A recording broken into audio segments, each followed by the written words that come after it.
Hello, welcome. I am Cherie Jones, the host of Woman to Woman Critical Conversations with Women in Ministry. And today, my guests are two of my friends, Reverend Dr. Yvette Joy Harris Smith and Reverend Dr. Carolyn Helsel. We are so grateful to have you. They are the authors of this fantastic book that I have marked up called The ABCs of Diversity, Helping Kids and Ourselves Embrace Our Differences. Welcome, Joy and Carolyn. Thank you. Thanks for having us, Cherie. Thank you for agreeing to do this. And I was saying to you before we got started that I love this book. This book is amazing. And I purchased it because I want my kids to embrace their differences, and I want to have the tools to have the conversations with my children about not just their differences, but other people's differences as well. And so I just want to start off first, just to hear from both of you. If you can just share, what was your inspiration for writing this book? Like, how did you come to do this collaboration and come to the idea to write this book? Either one of you can start. Well, my background has been in pursuing an academic career of helping white preachers preach about racism. But my first book came out for a broader audience, anxious to talk about it. And so in my communities and churches where I would talk about helping people talk about racism, particularly white people, I would have people asking me questions like, well, how do we do this with our children? And having a couple of kids myself, that had been a question that I felt like I was working out still on my own, but needed a resource to do that better.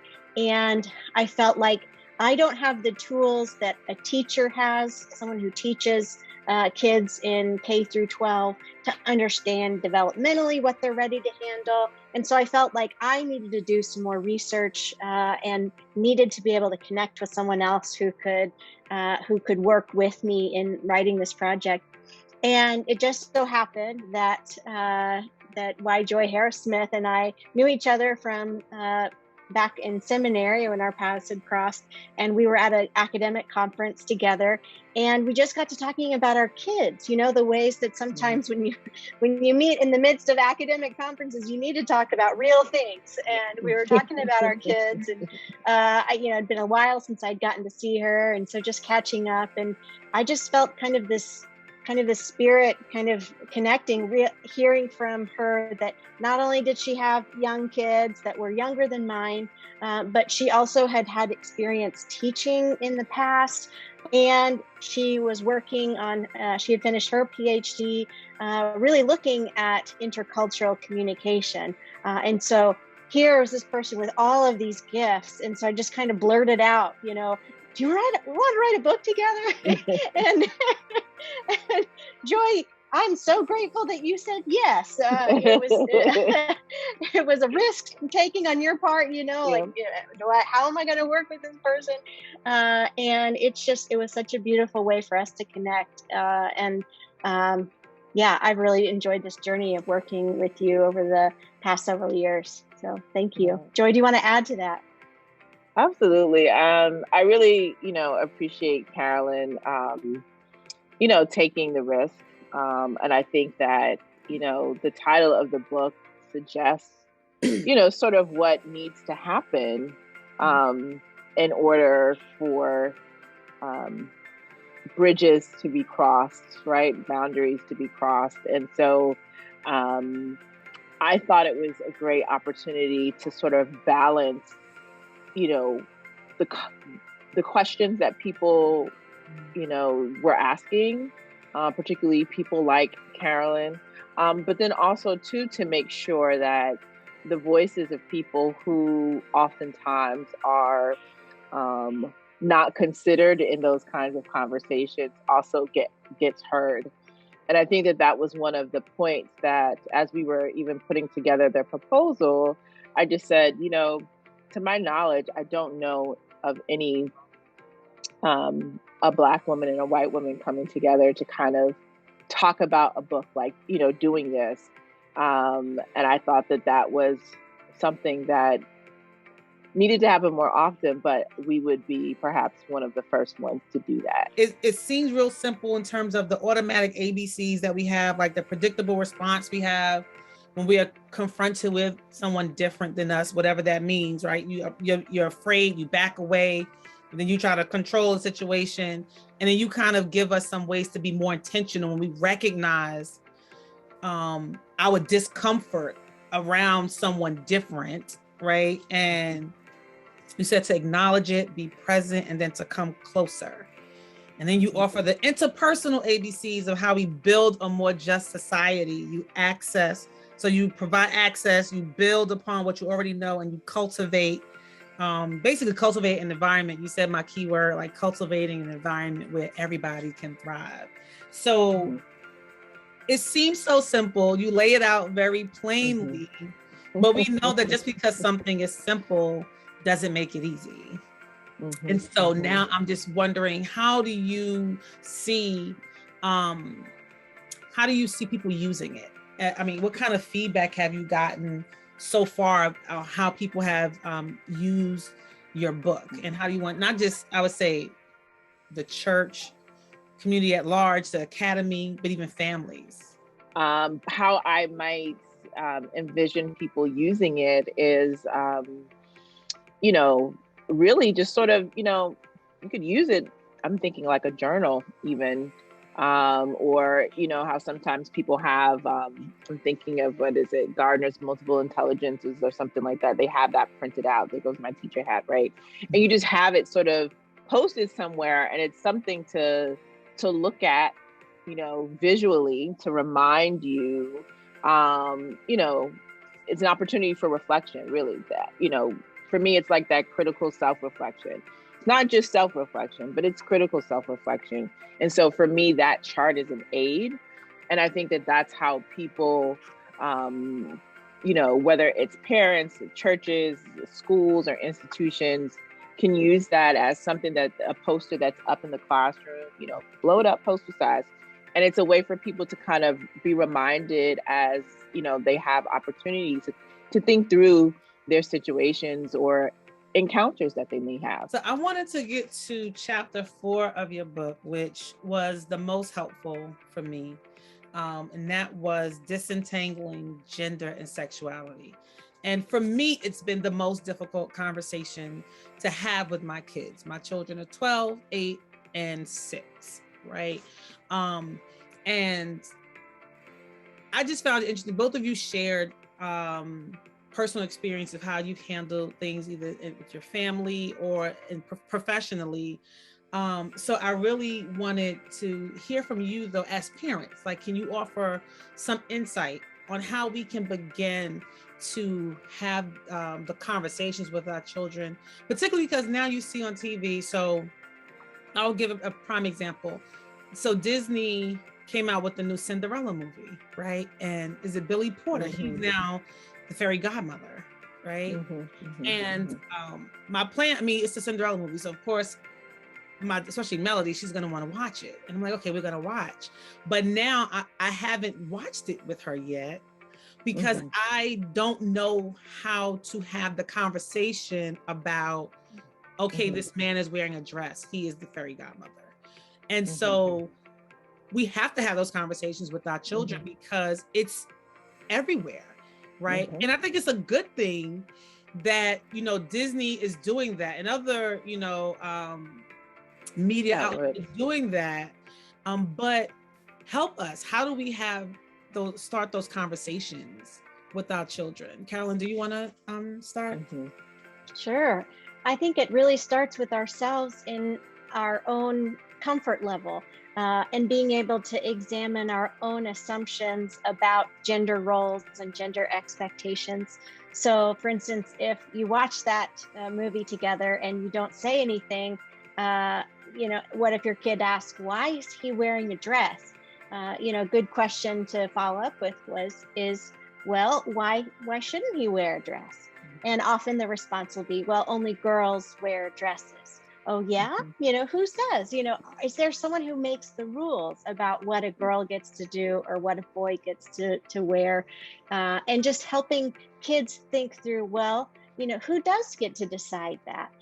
And then they get to be part of the creators of culture. They get to be part of this world where we are kind of expanding our expectations. Yeah, actually, girls can grow up to be all of these different things that, a generation or two ago was really rare. And so we're helping our girls and our boys see that, in the spectrum of gender, they can think outside the box.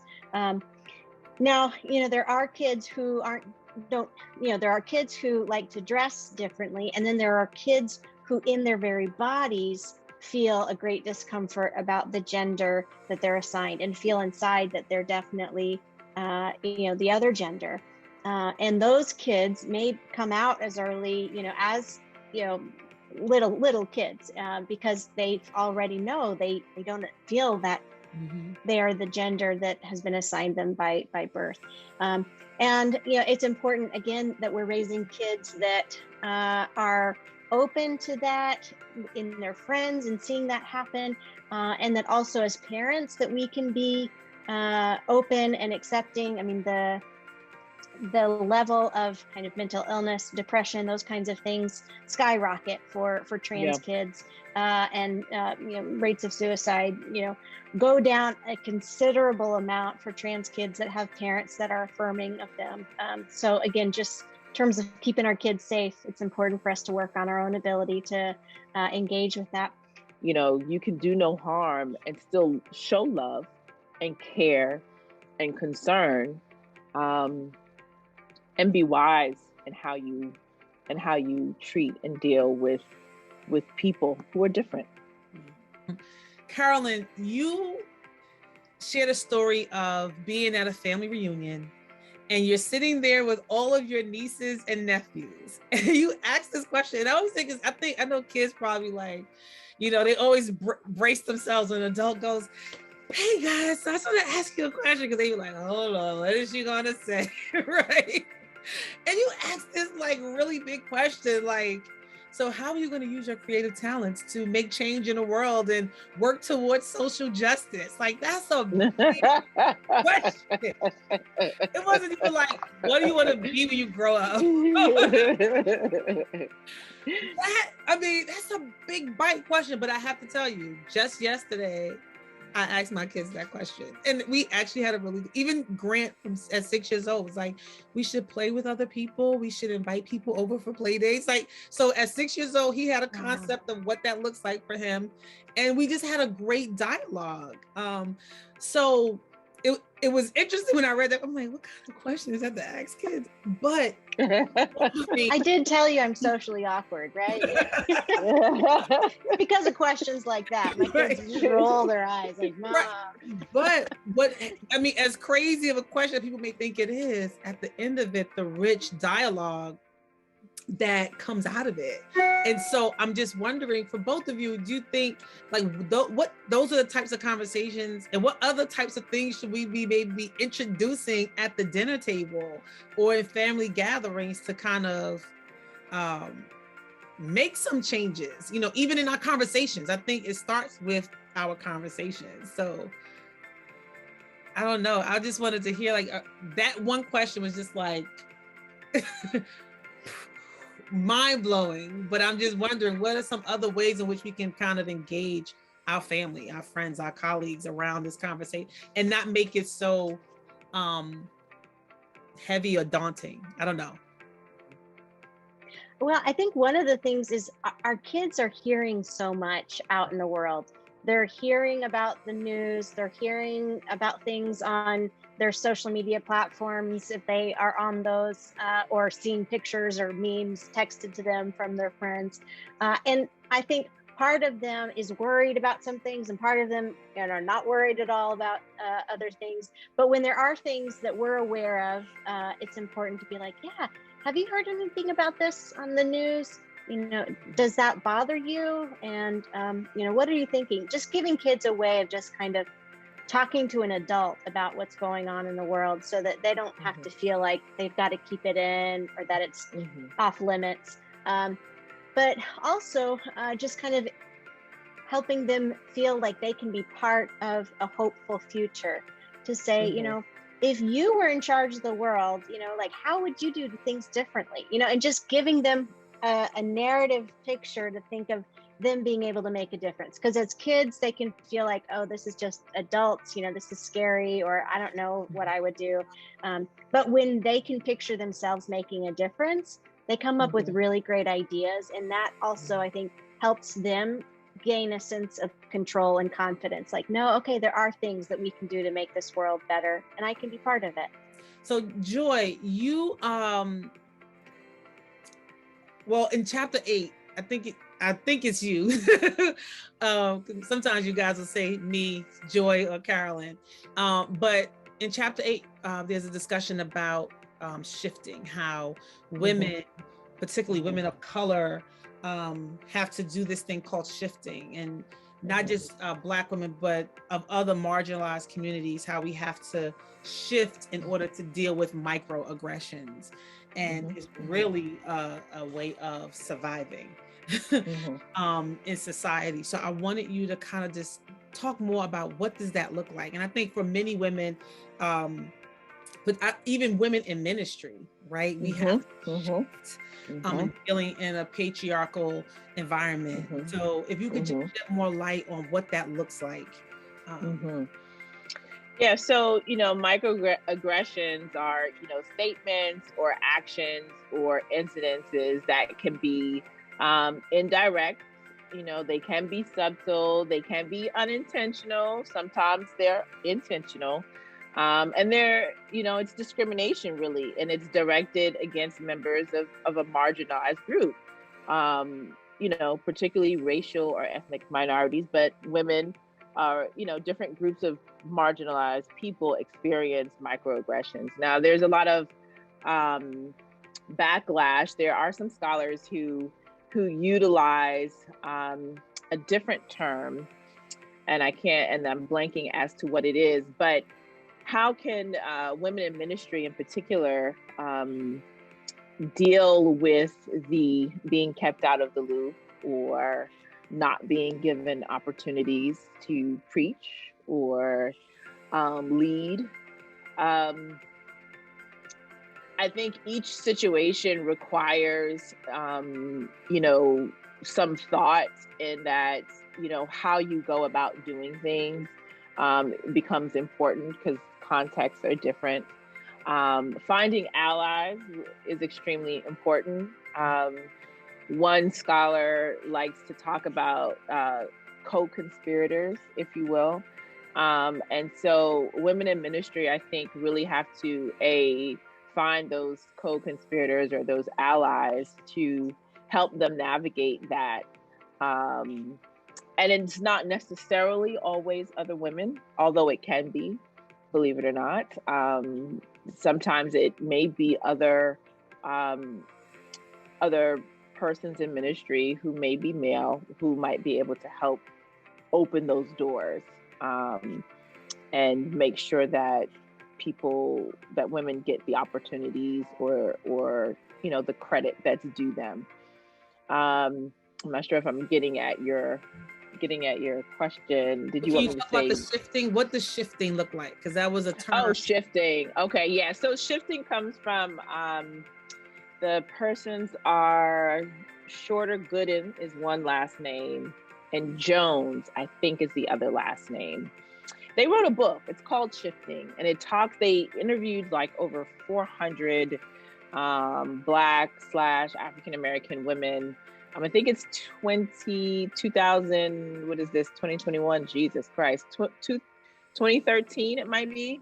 And it's called Shifting. And they basically did a study where they interviewed 400 women, Black African American women, across a number of different issues.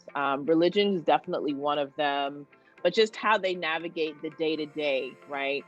And so shifting has to do with how you adjust or make adjustments in your person in order to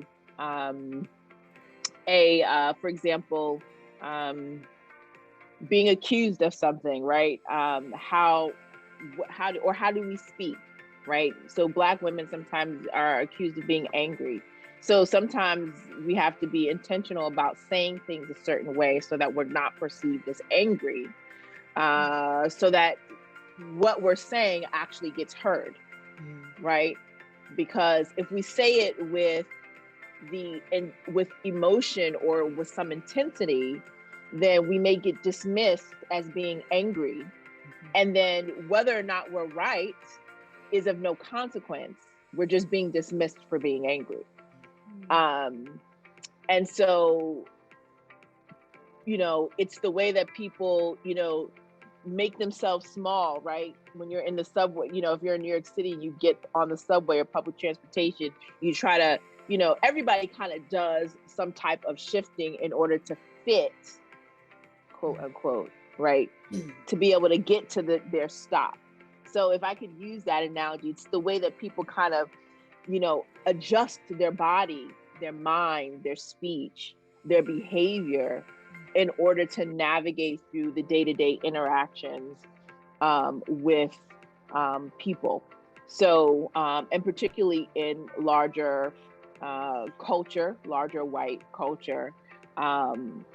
So it's the way that, sometimes people have to code switch.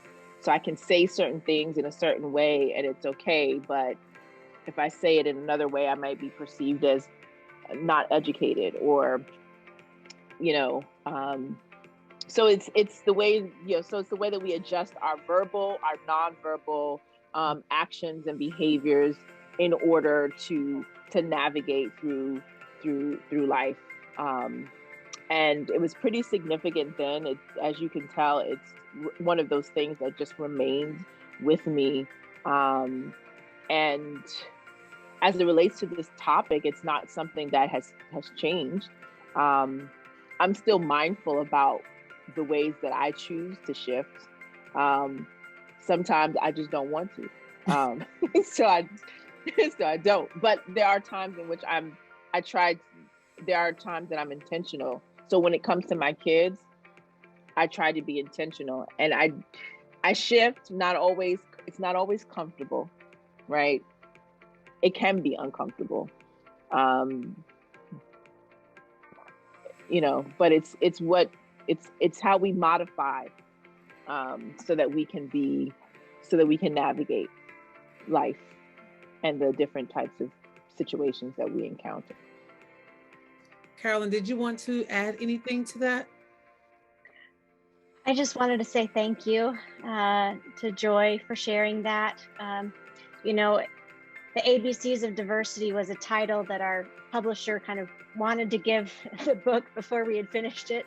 But in some ways, the ABCs, it sounds like you said at the very beginning, Sherry, so easy, like we can all just, get it down, know our ABCs and understand how to navigate difference.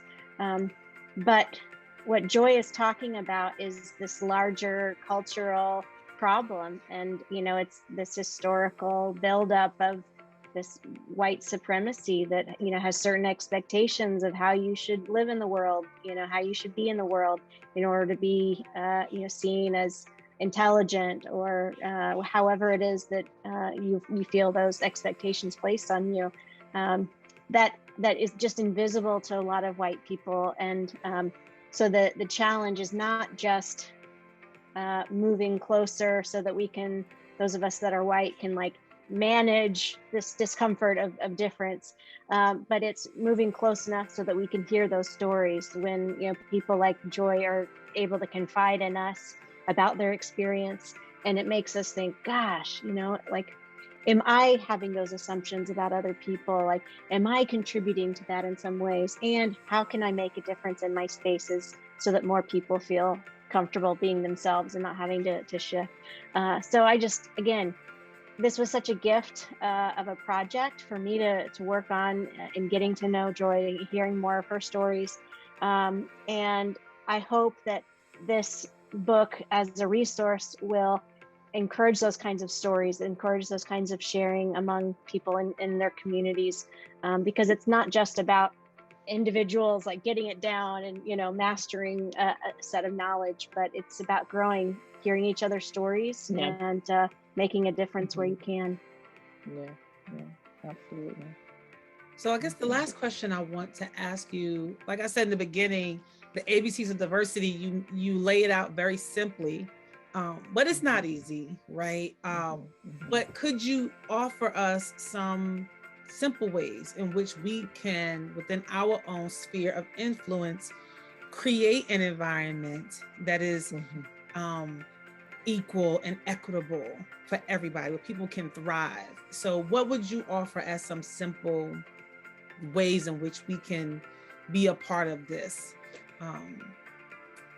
this community? I want to say, I was trying to think of the right word, but an environment that is embracing of differences, I should say.